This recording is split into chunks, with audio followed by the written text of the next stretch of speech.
ఆంధ్రప్రదేశ్లోని తాడిపత్రికి అతి సమీపంలో భారతదేశంలోకెల్లా రెండో అతిపెద్ద గుహలు కలవు. వాటిని బేలూమ్ కేవ్స్ అంటారు. ఒకప్పటి కర్నూలు జిల్లా, ప్రస్తుత నంద్యాల జిల్లాలో భాగమైన ఈ గుహలు ఎక్కడ ఉంటాయి, ఎలా చేరుకోవాలి, వాటికి సంబంధించిన పూర్తి వివరాలని వీడియోలో తెలుసుకుందాం. నమస్తే, నేను మీ సుధాకర్ రావు. ఈరోజు మనం తెలుసుకుంటున్నాము బేలూమ్ గుహల గురించి.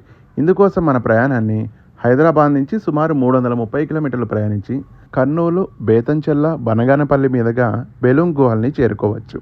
ఈ ప్రాంతాన్ని సందర్శించడానికి అక్టోబర్ టు మార్చ్ అనుకూలమైన సమయం. మనం బేలూమ్ గుహలకి చేరుకున్నాము. ఈ గుహలకి సమీపంలో ఎటువంటి పెద్ద రెస్టారెంట్లు కానీ, హోటల్ కానీ మనకి అందుబాటులో ఉండవు. ఇక సందర్శన వేళలు ఉదయం 9 గంటల నుంచి సాయంత్రం 4 గంటల వరకు. అండ్ టికెట్ వివరాలు పెద్దలకి 70 రూపాయలు, పిల్లలకి 40 రూపాయలు, విదేశీయులకైతే 300 రూపాయలు. భూగర్భ శాస్త్రవేత్తల పరిభాషలో దీన్ని ఇన్ఫాంట్ కేవ్స్ అంటారు. అంటే ఈ భూమి లోపల ఏర్పడిన అతి పిన్న వయసున్న గుహలు. గుహలోకి మనం ప్రవేశించిన వెంటనే మొదటగా ఈ విశాలమైన హాలు మనకి ఎదురుపడుతుంది.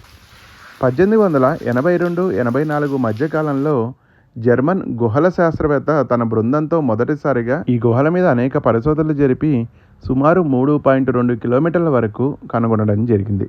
అనంతరం 1884 సంవత్సరంలో సర్ రాబర్ట్ బ్రూస్ అనే ఒక ఐరోపావాసి ఈ గుహల గురించి ప్రత్యేకంగా పుస్తకం రాసి ప్రపంచానికి తెలియజేయడం జరిగింది. 1989 సంవత్సరంలో ఆర్కియలాజికల్ డిపార్ట్మెంట్ వాళ్ళు దీన్ని స్వాధీనం చేసుకోగా 2003 సంవత్సరంలో దీన్ని అభివృద్ధి పరిచి పర్యాటకులకు అనుమతినివ్వడం జరిగింది. ఇవి లాటరైట్ గుహలు. అంటే నదీ ప్రవాహం వల్ల సున్నప్రాయి కరిగిపోయి సహజ సిద్ధంగా ఏర్పడిన గుహలు. ఈ గుహలు ఏర్పడి కొన్ని వేల సంవత్సరాలే కావస్తుంది. అయితే నదీ ప్రవాహం వల్ల కరిగిన ఈ సున్నపురాయి వయసు సుమారు 4.5 బిలియన్ సంవత్సరాల కన్నా పూర్వం. అనగా ఇవి హిమాలయాల కన్నా పురాతనమైనవి. అంతేకాకుండా భారత ఉపఖండం ఆఫ్రికా నుంచి విడిపోక ముందు ఏర్పడిన పురాతనమైన రాయి. సుమారు 3.2 కిలోమీటర్ల వరకు విస్తరించి ఉన్న భారతదేశంలోని అతి పొడవైన గుహలైన ఈ బేలూమ్ గుహల్లో మొదటగా 1 కిలోమీటర్ వరకు మార్గం విశాలంగా ఉంటుంది. మార్గం మధ్యలో 3 పెద్ద మండపాలు, సెల్ఫీ పాయింట్లు, నీరు ప్రవహిస్తున్న ధ్వని, చిన్న చిన్న సెలయేళ్ళు మనకి తారసపడుతూ ఉంటాయి. సుమారు 1.5 కిలోమీటర్ మనం ప్రయాణించిన అనంతరం 2 మార్గాలకి మనకి దారి కనిపిస్తుంది. అందులో టూరిస్టులు ఎక్కువగా వెళ్ళే మార్గం పాతాళగంగ మార్గం. ప్రస్తుతం మనము ఆ మార్గం గుండానే ప్రయాణిస్తున్నాము. ఈ మార్గం చాలా సన్నగా, చీకటిగా, బంకమట్టితో నిండి ఉంటుంది. ఇలాంటి ప్రదేశాల్లో గాలి పలచగా ఉంటుంది కాబట్టి పెద్ద పెద్ద ఆక్సిజన్ టర్బైన్లను కూడా నిర్మించడం జరిగింది. ఈ పాతాళగంగకు చేరుకునే గుహా మార్గంలో అన్ని చోట్ల దీపపు వెలుగులు ఉండవు కాబట్టి దృష్టిలోపం ఉన్నవారు లేదా పెద్ద వయసు గలవారు ఈ ప్రదేశాన్ని సందర్శించకపోవడమే ఉత్తమం. ఈ తెల్లని సున్నపురాతితో ఏర్పడిన గుహల యొక్క గోడలు ఎంతో చల్లగా ఉండి ఒకప్పుడు నది ప్రవహించిన ఆనవాళ్లు మరియు చారలని కలిగి ఉంటాయి. ఈ గుహల లోపల ఎటువంటి తినుబండారాలకి అనుమతి లేదు. అదేవిధంగా ఇది నో ప్లాస్టిక్ జోన్. సాధారణంగా అక్టోబర్ మరియు నవంబర్ మాసాల్లో రాయలసీమలో వర్షాలు ఎక్కువగా కురుస్తూ ఉంటాయి.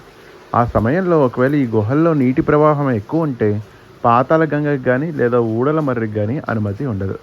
ప్రస్తుతం మనము పాతాళగంగ వైపు ప్రయాణాన్ని సాగిస్తున్నాం. అయితే అక్కడ నీటి ప్రవాహం ఎక్కువ ఉండటం కారణంగా ఆ ప్రాంతాన్ని మూసివేయడం జరిగింది. ఇదే పాతాళగంగకి వెళ్ళే మార్గం.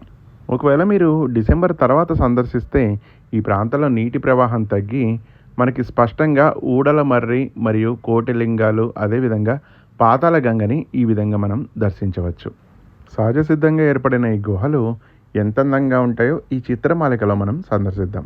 ఈ విశాలమైన గుహలు సింహద్వారం, కోటిలింగాల, పాతాళగంగ మరియు మండపం అనే 4 ప్రధానమైన ల్యాండ్ మార్కుల్ని కలిగి ఉంటాయి.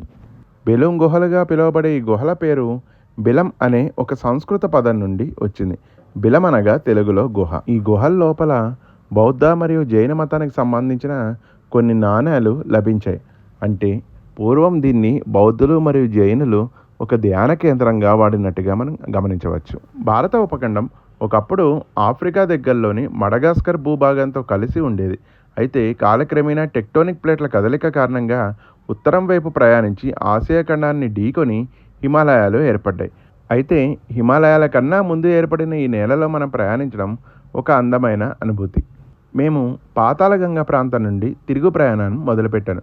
సుమారు 2 కిలోమీటర్ల లోపలుండే ఆ ప్రాంతం నుండి తిరిగి 2 కిలోమీటర్లు మనం బయటికి రావాల్సి వస్తుంది. బయటికి వచ్చే మార్గము ఎంతో ఎత్తుగా అలసటగా ఉంటుంది. సందర్శకులు మంచినీళ్ళ బాటిల్ని తెచ్చుకోవడం శ్రేయస్కరం. గత 20 ఏళ్లుగా బెలూమ్ గుహల్లో ఎటువంటి ప్రమాదాలు సంభవించలేదు. వైజాగ్ సమీపంలోని బుర్రా గుహలు, నంద్యాలకు దగ్గరలోని బిలాస్వర్గం గుహలు మరియు వాల్మీకి గుహలు ఆంధ్రప్రదేశ్లో చూడవలసిన ఇతర ముఖ్యమైన గుహలు. ఈ గుహలు భూమికి సుమారు 20 మీటర్ల దిగువగా 3.5 కిలోమీటర్ల వరకు విస్తరించి ఉన్నాయి. గుహల సందర్శనానంతరం ఇక్కడ దగ్గరలో చూడవలసిన మరో ముఖ్యమైన ప్రదేశం భారీ బుద్ధుని విగ్రహం. సుమారు 40 అడుగుల ఎత్తులో ధ్యాన భంగిమలో కూర్చున్న బుద్ధుడి విగ్రహాన్ని మనం గమనించవచ్చు. ఒకప్పుడు ఈ ప్రాంతం బౌద్ధ సన్యాసులకు ధ్యాన కేంద్రాలుగా ఉన్నాయి కాబట్టి ఇక్కడ బుద్ధుని విగ్రహాన్ని నిర్మించడం జరిగింది. ఇవండి బెలూమ్ గుహల యొక్క విశేషాలు. ఈ ప్రాంతం మన హైదరాబాద్కి 350 కిలోమీటర్ల దూరంలోను, బెంగళూరు నగరానికి కేవలం 300 కిలోమీటర్ల దూరంలోను, కర్నూలుకి 110 కిలోమీటర్లు అండ్ తాడిపత్రికి కేవలం 35 కిలోమీటర్ల దూరంలోనూ ఉంటుంది. ఆంధ్రప్రదేశ్లోని ప్రసిద్ధమైన గండికోటకి 45 కిలోమీటర్ల దూరంలో ఉంటుంది బెలూమ్ కేవ్స్. ఈ వీడియో మీ అందరికీ నచ్చిందని భావిస్తూ ఇలాంటి మరెన్నో ఆసక్తిగల విషయాల గురించి నా ఛానల్ని సందర్శించగలరు. ధన్యవాదాలు.